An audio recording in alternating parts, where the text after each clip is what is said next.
Welcome, everyone, to another episode of TG Talk. I'm your co-host, Cody Delmendo. I am the coordinator of communications here at the Fraternity Service Center. Joined today by my new co-host, Gage Wolt, who we will get into here in a little bit, and our guest for today's show, Manager of Chapter Development, Seth Crawford. God, that was a really good introduction by myself, I must say. 10 points to Gryffindor. Yeah, 10 points to Gryffindor, yes. Today's episode is all about coming back to campus after the pandemic. Disclaimer, we do know that there are some chapters that might still be virtual based on wherever you're at around the country, but we do know majority of our chapters are going back to, normalcy, I guess. Yep. We're going to talk all about it. But before we do that, I just want to emphasize, no one answered the trivia question, or no one answered the trivia question correctly over the last 2 months. In the last two episodes, no one answered it correctly. That, or we had people who already answered it, and I'm not giving them more free stuff. So we need new people. So I'm doubling down. All you gotta do is go find the trivia question from the last episode on YouTube. We're gonna put it up on the screen right around here between me and Seth and Gage. I'm gonna put it up on the screen. It'll be in the podcast description on wherever you listen to your podcast, whether it's Apple, Spotify, wherever. It will be in the podcast description if you're listening to it via audio. And again, you'll just have to answer it to us on social media, Instagram, Facebook, Twitter. You can also email us at communications@saa.net. So yeah, I'm going to reiterate it at the end of the show, but I'm just letting you know. Doubling down. We will send you extra swag if you answer the trivia question and get it correct. I'm telling you, we have a ton of stuff from convention left over from the National Convention back in July. So I'm really excited to get rid of it, guys. So learn how to use Google. Essentially, yes. So with that said, let's start the show. Come sing to Sigma Alpha Epsilon, Epsilon, Sigma Alpha Epsilon, Sigma Alpha, Alpha, Sigma Alpha Epsilon, Sigma Alpha, Alpha, Sigma Alpha.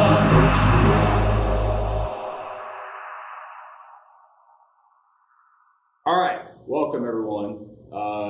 Thanks to Seth again for joining us. Gage, like I said, we're going to introduce him. He's a new co-host. Jeremy is a member of Chapter Development, and he's going to be very busy this fall, traveling to different chapters and stuff. Seth has him very busy, I'm sure. Yep. So Gage, he is the manager of expansion. He is willing to step in and take some of the stress off me. Thank you.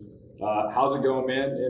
Tell the people who you are and all that good stuff. Yeah. Cody, thanks first and foremost for asking me to co-host the podcast. This will add on to my title that I'm about to give. Normally I have my squire following me around to give an introduction, but I guess I will do it myself. So further ado, my name is Gage of House Wolt, Rain from North Dakota, first of his name, co-host of the True Gentleman podcast. That is the title I get to add on now. Big Game of Thrones kick right now, so that's where I get all these titles. My role on staff currently, my formal title is Manager of Expansion. I'm not much into titles. I prefer cashier, fry cook. It's more a humbling title to give myself. But essentially, my role is to go to different fraternities, create a group of individuals to form a new fraternity experience at their school.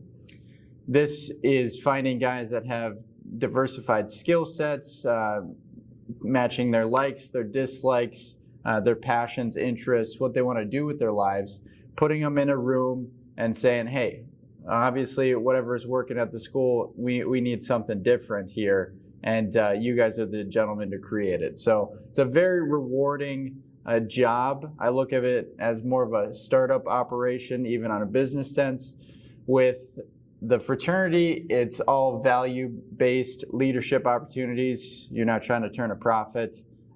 You're just trying to hold each other to a high standard, make each other better. So really enjoy that. Excited. I am an ND Beta alum. I wanted to get that in there too for my ND Beta boys.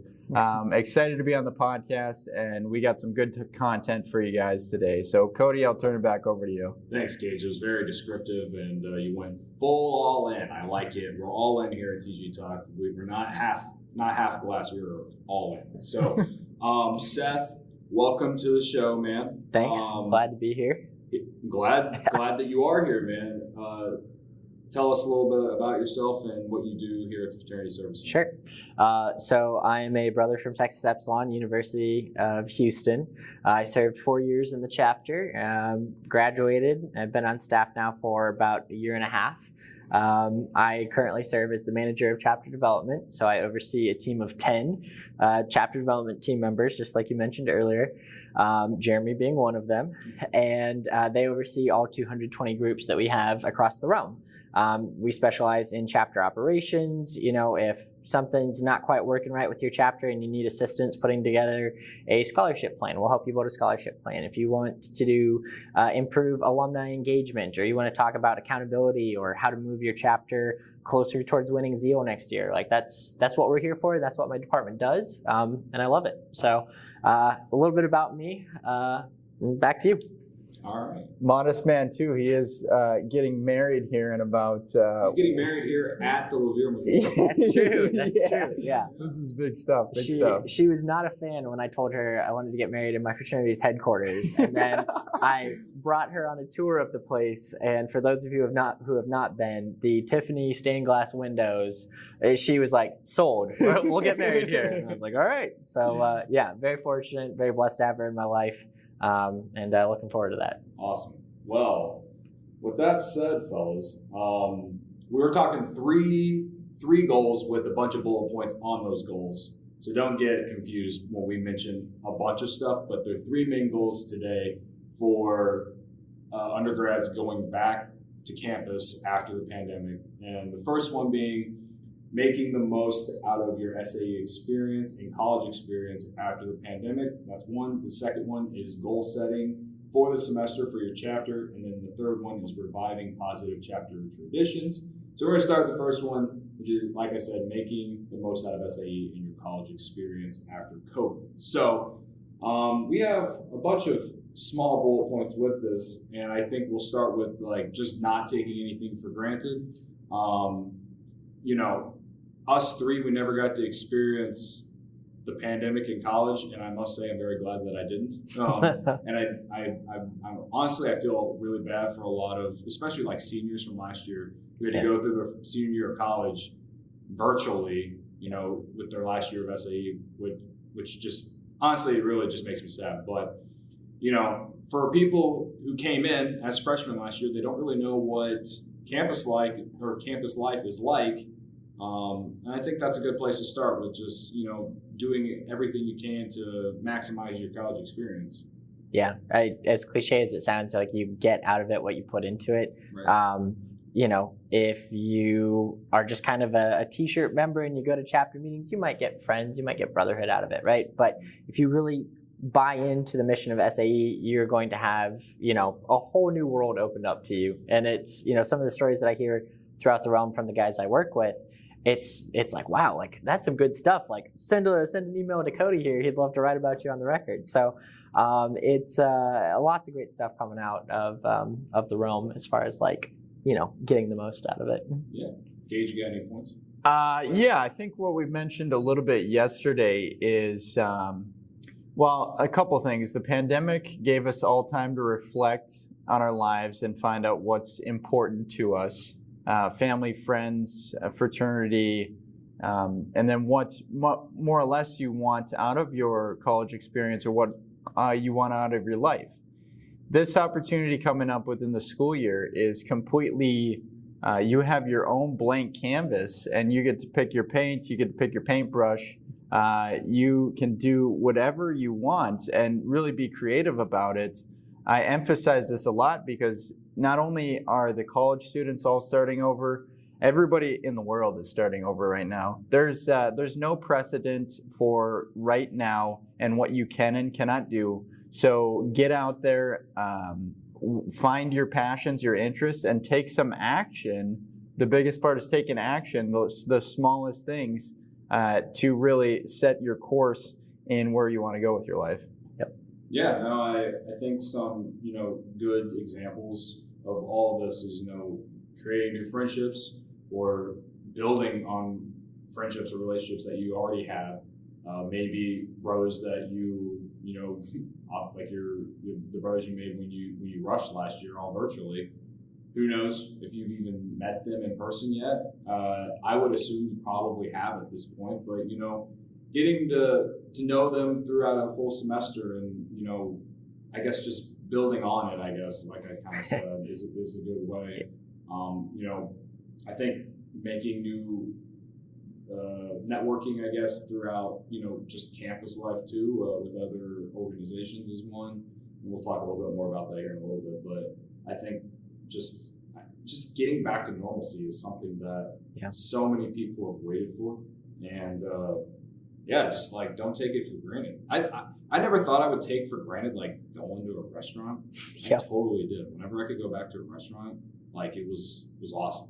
I don't care how weird it was at first, but like, it was just great to be able to go somewhere, So I feel like that's similar with this situation too. Yeah, you mentioned recruitment classes that hadn't been able to meet in person yet. Over the pandemic, the Fraternity Service Center here in Evanston, we've made a lot of great hires.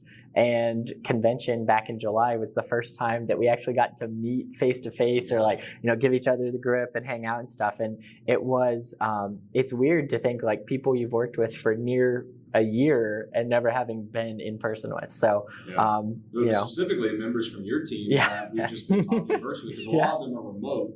So, getting to know some of them at convention was really fun. And I feel like here at the Fraternity Service Center, it's kind of like our own chapter. We all I feel like we're all kind of our own little family.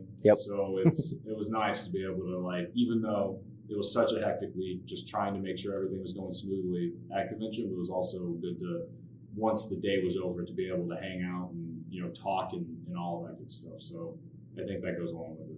Yeah, big running joke that everybody had is, in the old days, you call somebody and you transfer calls for 6 months, a year, and then you meet them in person, and it's like, oh, it's nice to put a face to the voice. And now over Zoom, it's nice to put a body to a face. Specifically, you don't know. You look at some people like, there's no way in heck that I thought you were that tall. Or Shout out Kevin Gaff. I don't think anyone thought he was that tall. No, everyone's like, did Kevin grow? And I'm like, he's a grown man. He doesn't grow more, But I had a question for Seth. We were talking about this earlier. And you said that some guys within their group that they joined the fraternity created a very unique and strong bond, having not even met each other, because it was really a time where everybody was searching for belonging, everybody was searching for a sense of community, and everybody turned online to do that. So I'm curious why you thought those guys, if there's any specific stories you can think of, or why you thought those guys formed the tight-knit group that they did and how they went about doing that. Yeah, so prior to holding the manager position, I was the coordinator of chapter development in the South District, so Texas, Oklahoma, Arkansas, Mississippi, Louisiana, Alabama, Tennessee, like that whole swath of the realm. And, being outside and enjoying nature is a big part of Southern culture. It just is.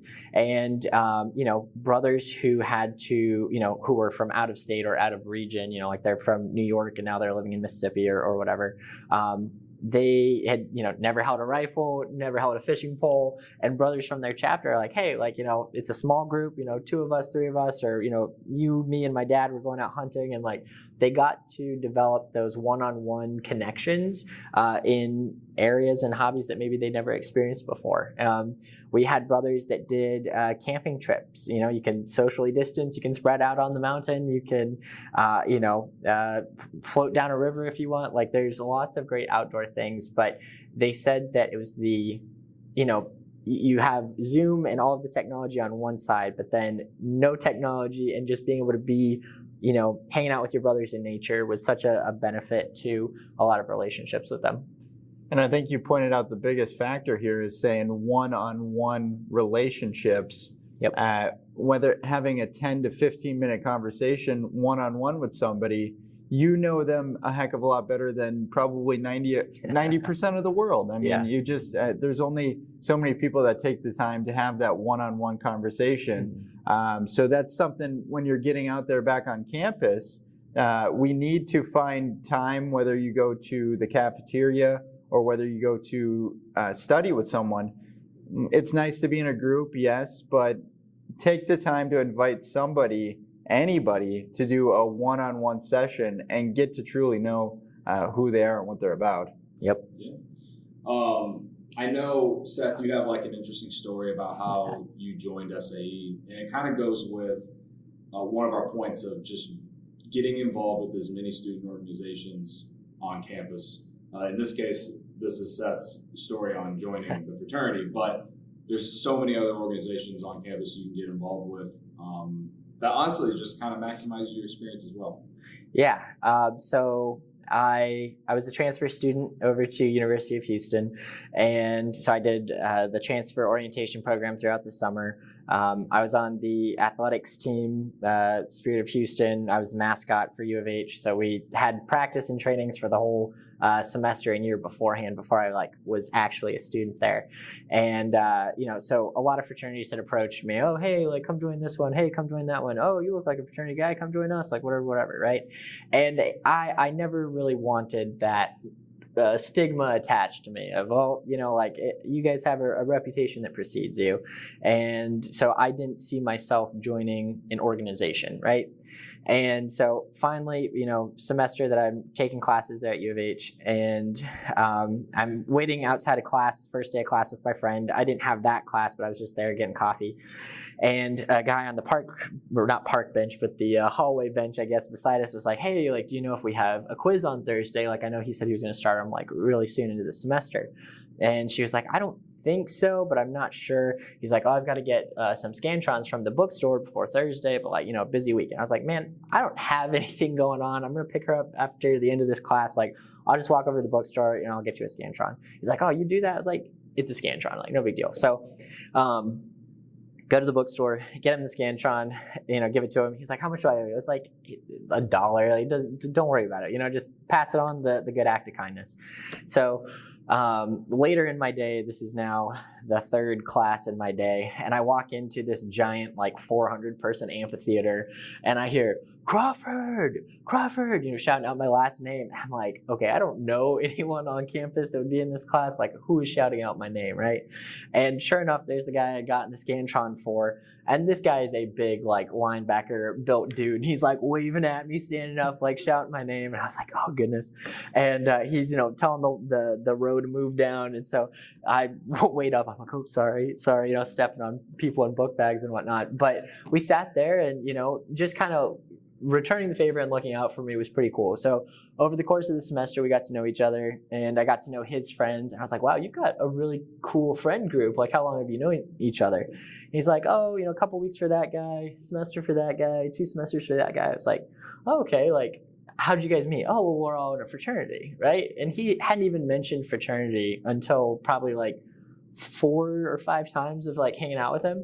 And so, eventually it piqued my interest, and I was introduced to the True Gentleman and the motto and the creed and whatnot. And I was like, oh, wow, okay. So I feel like I fit with this group of people, and they share my values, unlike other organizations that had approached me that was just join us.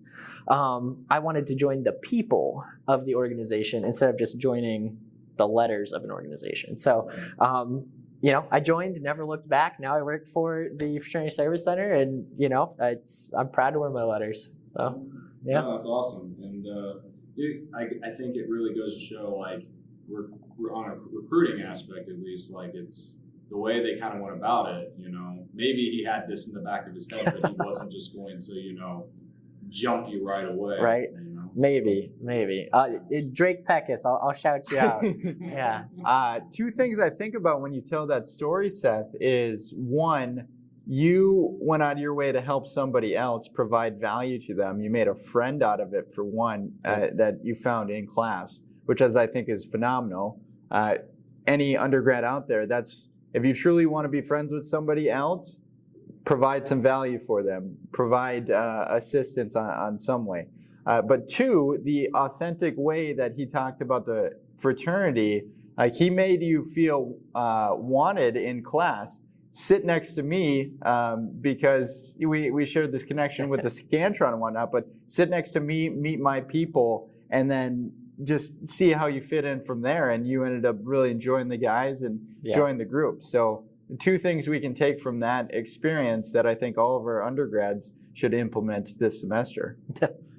Do it. You just never know where you're going to meet your next recruit. Yeah. Well, so it's even an organizational requirement that, our members hold membership in another organization. And it's beyond, just like, spreading the reach of SAE. It's for recruitment purposes. It's for, bringing value to your own lives through the engagement in other communities and stuff. So, yeah, I mean, if you're only in one organization, I'm glad that you're in SAE, but go find another one too, right? Bring more people in through it. So. Any more thoughts on this point of just, like I said, not taking anything for granted from your college experience? No, I mean, I think recruitment ties into our second goal here. Are we going chapter operations in the second point here? We can move on. Yeah. So, Gage, that's a really great transition.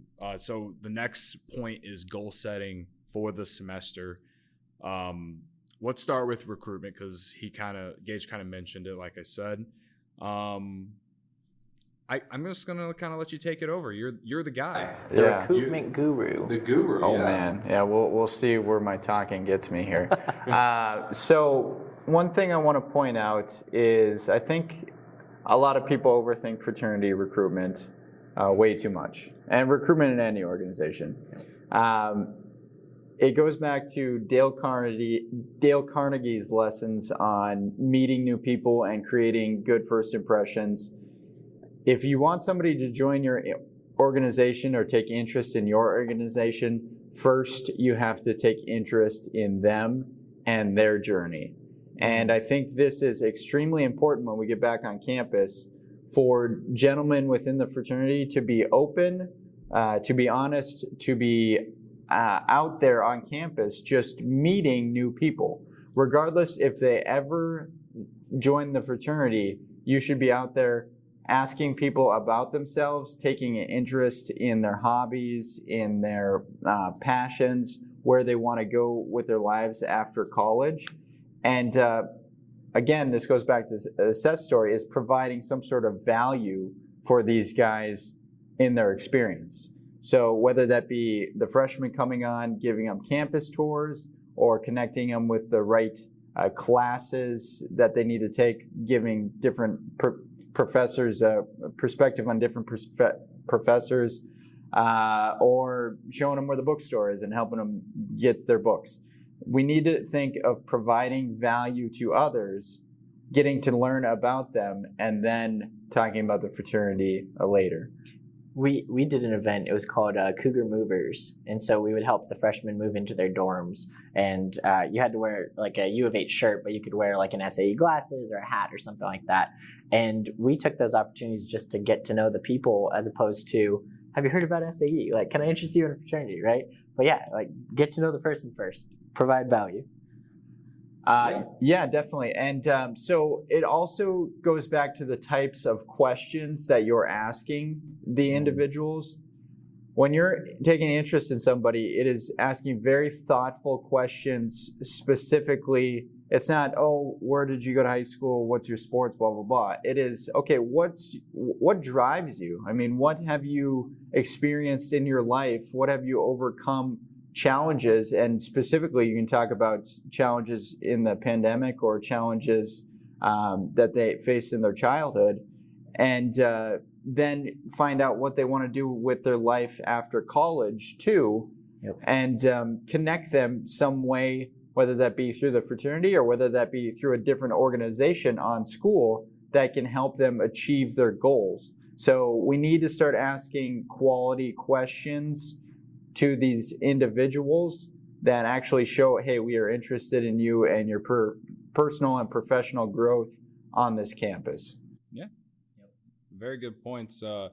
You know, as far as recruitment for me, you know, I'm a very easy person to interact with. So it's as easy as whether you're meeting them in class or you're meeting them, you know, at the gym or whatever. And all it takes is, and I say this because I'm the comms guy, but you follow them on social media, just be their friend, start sending them memes. I love it when my friends send me memes, and things blossom, man. And I think that's the difference coming back to school now, because you can meet that person, see them in person, but then still, like, you know, connect with them online and like let them know, like, hey, I enjoy getting to know you when we first met. Let's be friends. You know what I mean? Like, as weird as that might sound coming out of my mouth right now, but I think everyone listening gets the gist of what I'm saying. So I think that's for me, it's a really easy way to recruit that way, is just Free food never hurts. Free food doesn't hurt either. That's how I say you got me. And the fact that 2 of my friends are already in the fraternity at my chapter. But yeah, they just drugged me out there to a recruitment event. Like Seth, I never thought I'd go Greek because I just, you know, the stereotypes and stuff like that. And, you know, there's what I've grown to learn since working here at the Fraternity Service Center is a lot of people have joined SAE, and a lot of them, the first thing they'll say is never thought that they would join a fraternity. Yeah. So it's crazy how that happens. Yeah. Cody, I love that you talk about that, because I was just going to say, we got 3 no's right here, where the first time you were ever asked or thought about it was like, no, not for me, no way. And I think what we learned this past year is there's 3 different tiers of people that join fraternities. Mm-hmm. There's the always joiners, the sometimes maybe joiners, and the never joiners. Yep. And when I talk to individuals and do recruitment coaching, our focus is finding the guys that say no first, mm-hmm. and making them feel a part of the brotherhood and showing them the value of the fraternity, because more often than not, they are the ones that contribute the most. They're the ones that, you completely changed my mind and I want to give back to this organization. I don't want to say bad, and this might not be for all of the always joiners, but the always joiners tend to have more of an image of what fraternity is without meeting anybody, based on social media or based on historical movies or anything like that. So yeah, I would suggest our guys out there, if a guy says no to you when you talk about the fraternity, you should be beaming from ear to ear and realize, hey, this is the type of individual that could be a major asset to our organization. Right. And like we all said, like we said we probably wouldn't, just based off stereotypes and all of that stuff. So and maybe that's something, you know, guys who joined last year and like haven't experienced campus life, like maybe that's something they're expecting, but I hope they're not expecting. But I think that's a good place to go to, is in terms of finding people, because the ones who just never really put too much thought into it are actually, you know, I don't want to say easier, but they're the ones that you can really open their eyes to. So I would also say too, I mean, for chapters that, you know, you kind of find your own place on campus, right?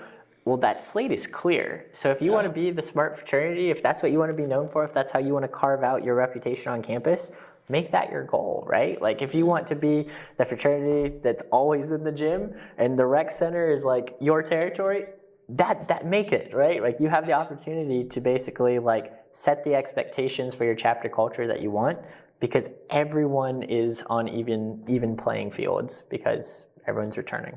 Yeah, that's a good point. I think the next point of the goal setting was socially expanding across the community. I think a good point to that is getting involved with organizations on campus, but also Greek organizations that maybe you didn't have a relationship beforehand.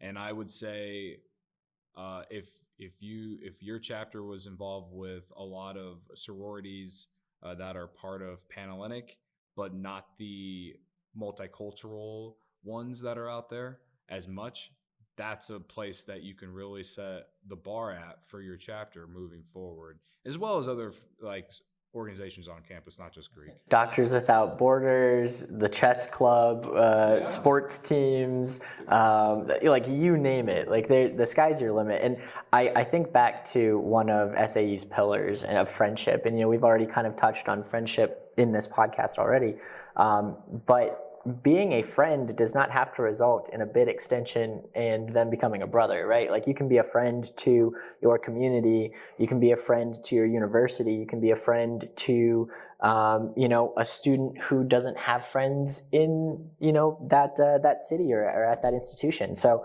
I mean, I look at friendship as like, how many people can I call my friend, in the sense of like, broadening my community. And I challenge you guys to do it too. Like it's a pillar for a reason.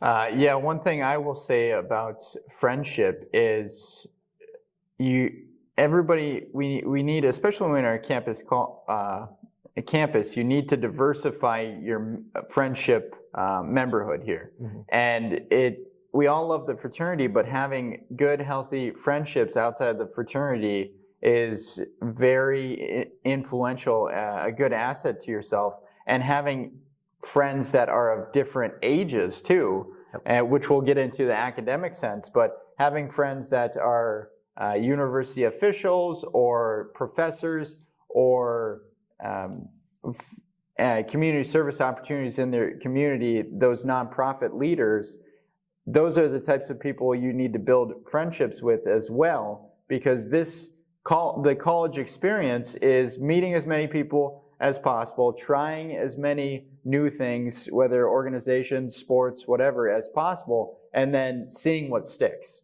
Yep. So I think that's very important. A lot of college kids get in the siloed mindset where they're not exposed to different types of thinking because they're not making friends. They're making friends with the same people that everybody else is making friends with. And we got to expand our thinking out there and make some relationships that aren't just Greek and aren't just on campus too. Yeah, I agree. Yeah. I think the next point would be academically. I see on our file here, it says, the time is now, take action. What do we mean by that, guys? I always think, so I didn't struggle academically, but I definitely was nowhere near 4.0, and I was never in danger of getting called up for some academic award. But I remember how I pushed myself as an undergrad, and how it comes more naturally now, is simply raising your hand, the small act of raising your hand, not more or less to answer a question, more or less to ask a question and engage in your classes.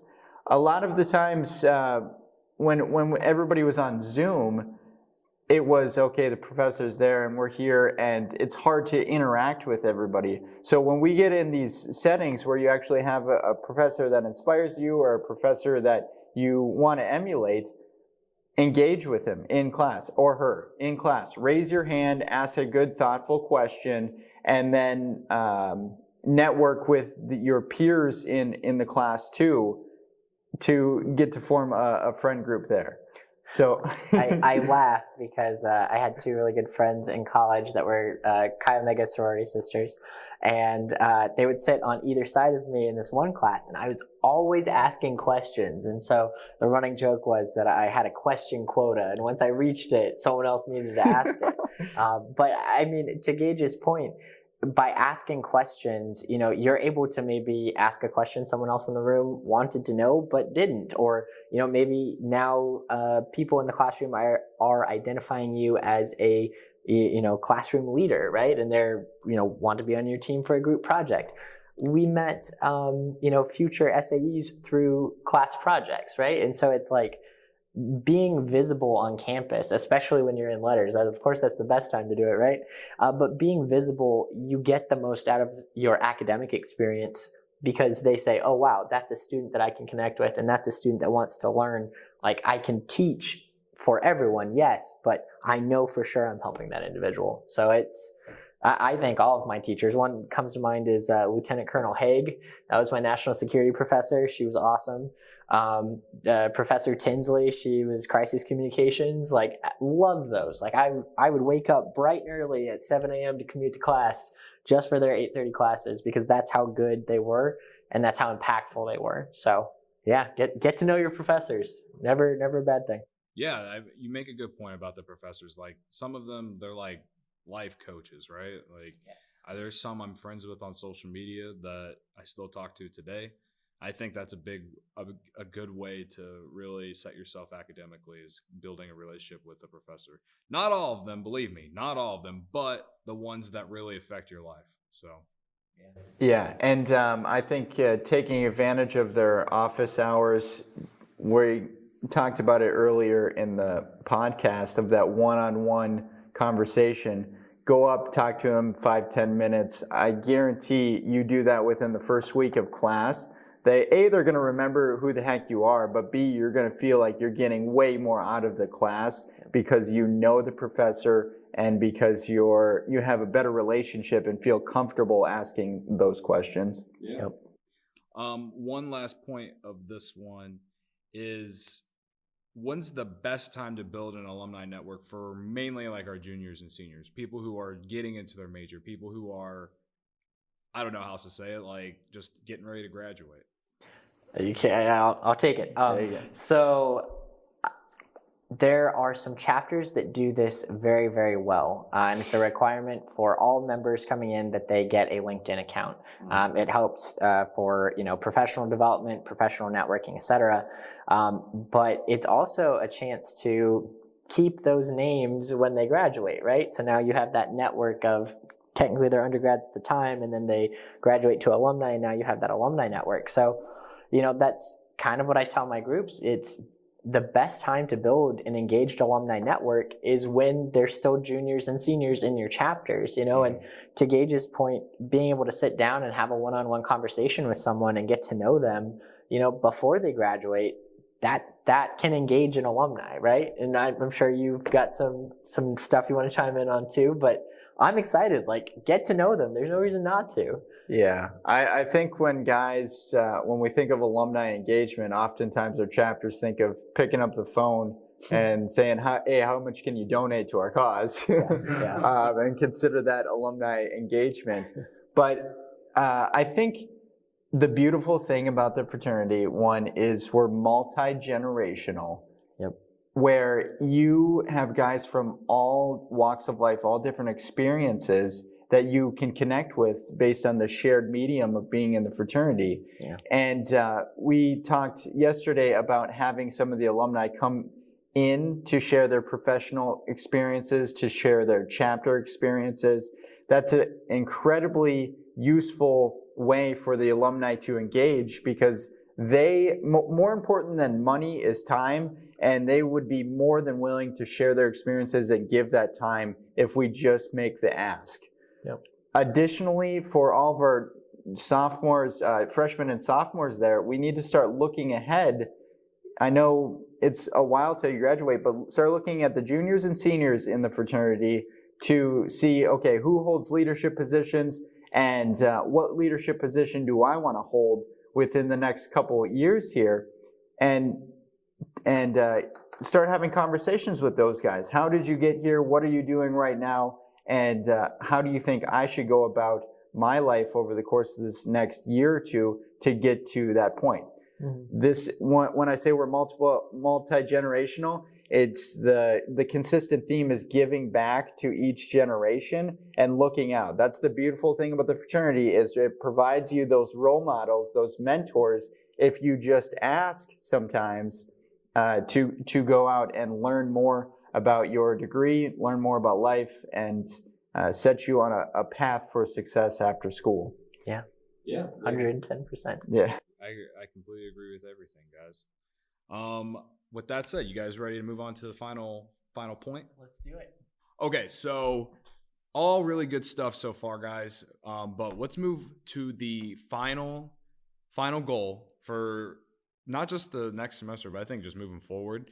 And I think it's the biggest one. That's why we kind of saved it for last. But reviving chapter traditions, whether it's a social event, philanthropy, community service, literally whatever it is. I don't know where you guys want to start specifically yet, but I think reviving old chapter traditions is a big thing, because that's kind of what makes every chapter across the realm unique, right? Yeah. I think, I mean, if you're cool with that, I want to dive into philanthropy and service. We got 4 amazing service partners, and a service partner is basically a national organization that we're going to partner with for philanthropy and service, is kind of the easy way to sum it up. We have Sleep in Heavenly Peace, which builds bunk beds for kids that don't have beds. We have Movember, which specializes in men's physical health and mental health. We have Children's Miracle Network hospitals, and then their reputation precedes them. So, and then we have Be the Match, which is the National Bone Marrow Bank of the United States, I think, or worldwide. I believe it's worldwide, honestly. It's far-reaching, and it is, great partners. And I think this gives chapters an opportunity to find an event that they did pre-pandemic and expand on it with the support and resources from our new service partners.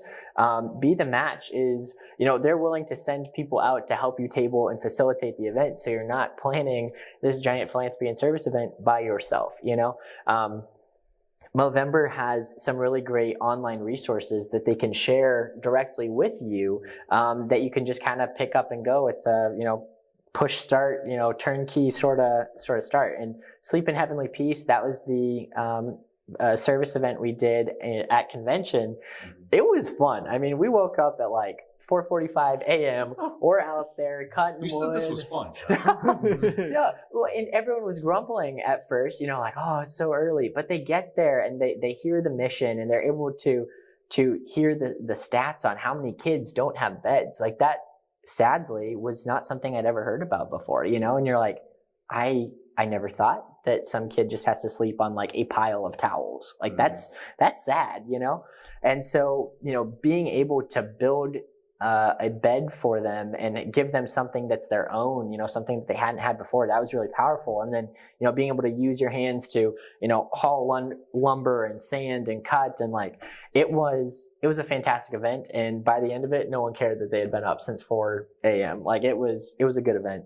But my point is, find one of our service partners, find a local partner, what speaks to you, what speaks to your chapter, and go for it. It's, again, clean slate, start something new, bring something good back. Yeah. I love it. Yeah. Blank canvas, create what you envision here. So Seth's talking about philanthropy, community service. I think another true component of tradition is brotherhood and brotherhood events. Yep. And if you don't have one in your chapter now's the time to take action and start one. I think back on my undergrad years, and we had a young man that put together a crawfish boil in North Dakota. Crawfish in North Dakota. It's a landlocked state. That's They're built different out there. Yeah, I can't say the crawfish was fresh. Yeah, it was the backwoods crawfish, but but it was a great opportunity to get all the brothers together and give everybody a assigned role, and then it continued for multiple years. And we're like, okay, this is the date, this is the weekend that's going to happen, and that's going back to planning the thing. I'm going to give a Grant Maris tip for brotherhood events, or recruitment events or community service events is you can market as much as you want, put it out there, social media, yada, yada, yada.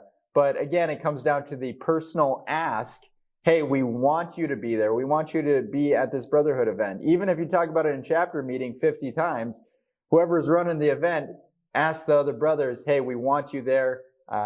Can you help out in this fashion? Same with community service, same with recruitment, same with any mixers or anything else that anybody does. So Yeah, I think this kind of goes off of what Seth said about philanthropy and stuff.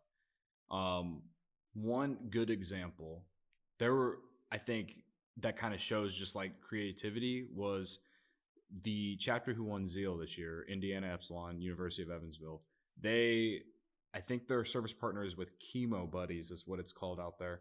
And I guess they completely revamped their philanthropy, and instead of like a walkathon, it was a hoopathon, and they would just shoot free throws or 3-pointers or whatever, and each shot, I guess, it raised money. That's all I know. But what they did was, because of protocols and stuff, because of the pandemic, it forced them to change things up, but they still made it fun. They still made it something that they can, I guess, be proud of. But now, since it went so well, they raised over $5,000. It was the most they ever raised for their philanthropy, at least according to them. And now they have that in their back pocket and can go back to the old way that they did it. So they could do 2 philanthropies in one semester if they really wanted to, in 2 different ways. I think that that's something that maybe not a lot of chapters have, and something that they could really build. Or they could, they could do it the old way this fall and then do it the other way in the spring if they want to, because of the weather being so cold.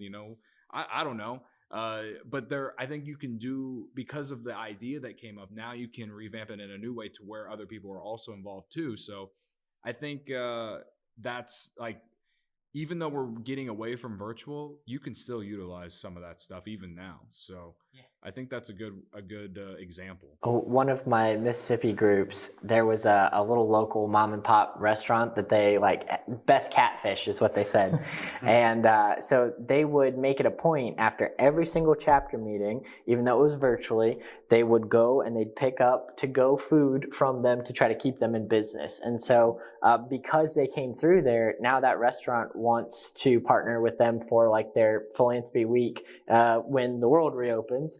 And so now it's going to be like a profit sharing event, right? And so, a non-traditional, best catfish, right? Normally you see like, 10% at Chick-fil-A or 15% from Chipotle or something, right? But they were able to do kind of twofold good, in the sense that they're saving a local community business, right? Mm-hmm. And then they're also able to donate the money to, I think for them it was a children's hospital as well. So it's like, it's a 2-part, helping your community and helping your larger partner. And I kudos to them. They're a good group. Nice. Yeah. I like it. Well, we've kind of really talked about philanthropy and service. Gage, you mentioned brotherhood and stuff. And I kind of want to go back to that as well. And for me personally, it's kind of tough as an alum, because my chapter is literally in the middle of nowhere in Eastern Illinois. And majority of people who go to Eastern Illinois, a lot of them are either from St. Louis or from Chicago. So it's tough for my chapter to get alumni involved with brotherhood events, because no one's going to drive down for, make a 4-hour drive down for like a regular brotherhood event of like watching a movie or something like that. But if you can come up with unique ones that are going to get people really excited about, and something that you can all do together that is allowed with Minerva Shield, I think that is something that can really change your chapter, because I've always thought that about my chapter.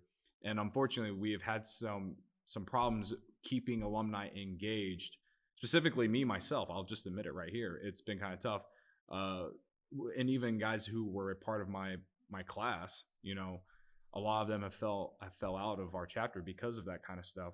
So I'm using it as an example now, I think, not only for alumni engagement, but also just within your own chapter. coming up with unique events and stuff is very important, I think. Yeah, another one of the groups I worked with. I feel like that's what I've said the whole time. But no, they were able to utilize Zoom, and they're planning to use it even post-pandemic to bring in guest speakers from alumni. Right, like they might not be able to drive out to their West Texas town, but if they can get someone on a Zoom call, put it up on the chapter TV.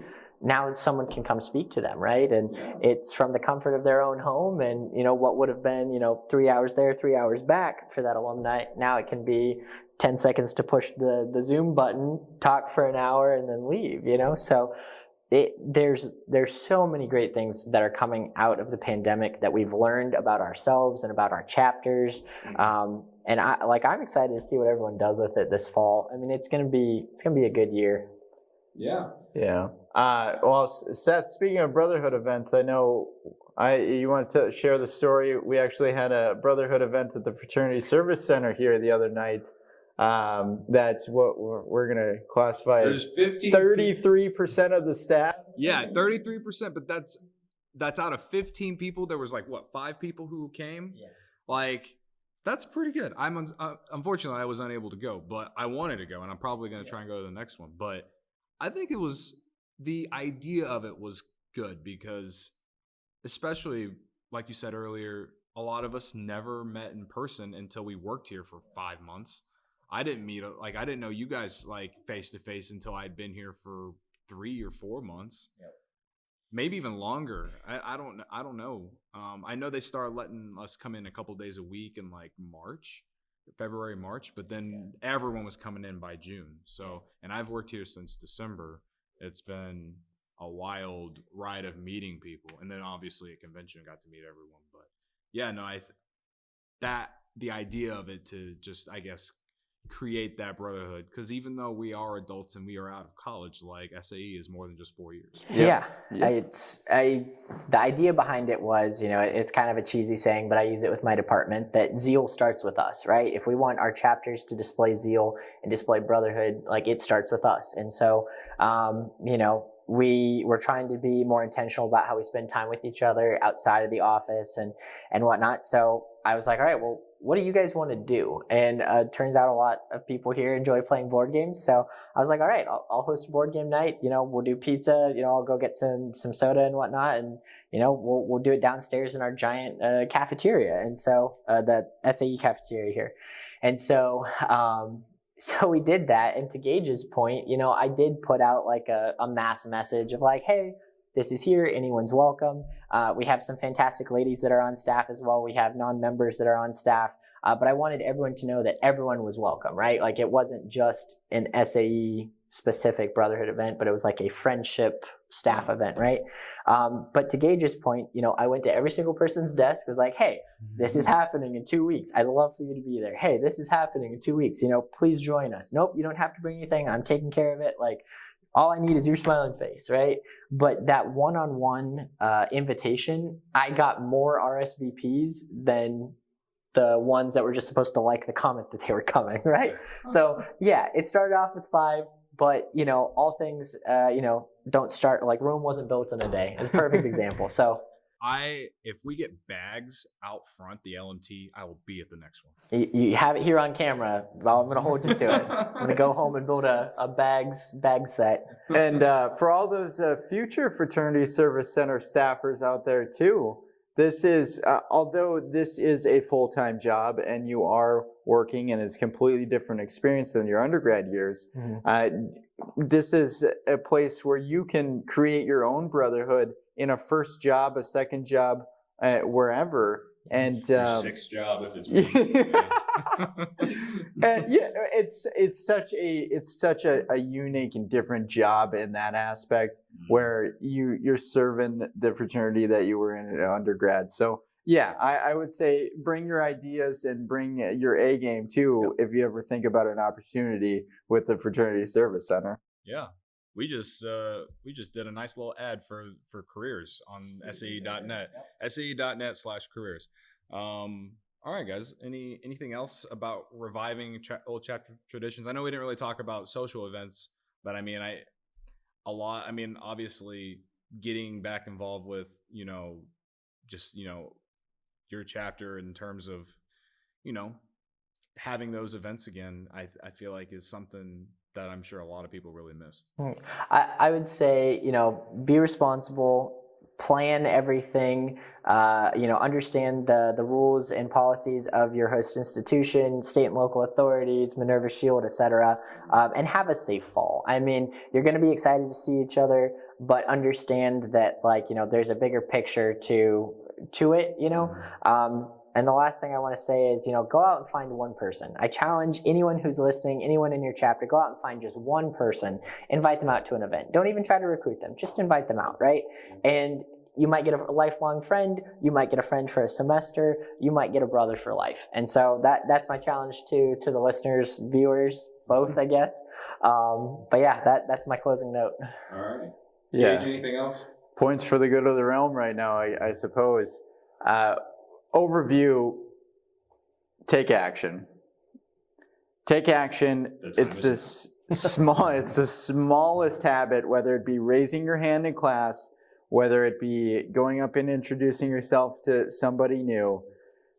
Take action, see where it goes, and that's how you live a healthy and productive life, is just constantly trying new things and taking action.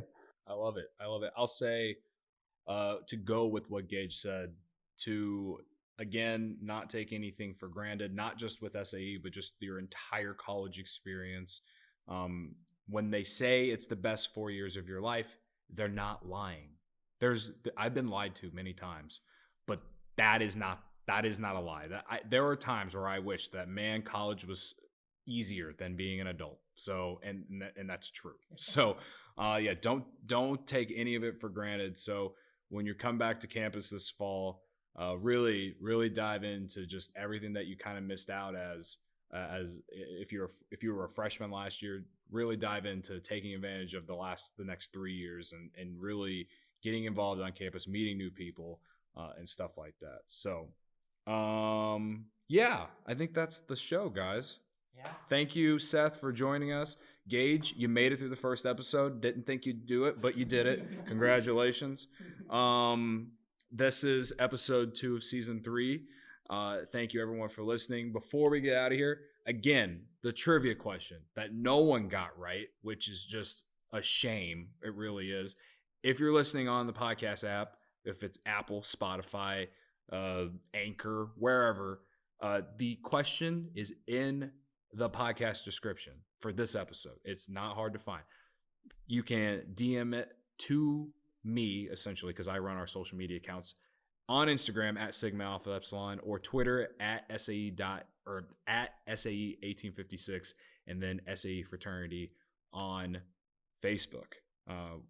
Facebook.com/SAE Fraternity, or you can just search Sigma Alpha Epsilon. It's not hard to find, guys. So yeah, it's going to be there. If you're on YouTube right now, it is literally right in front of you, in front of me. Yeah, just always like it's right in front of me, Gage, and Seth.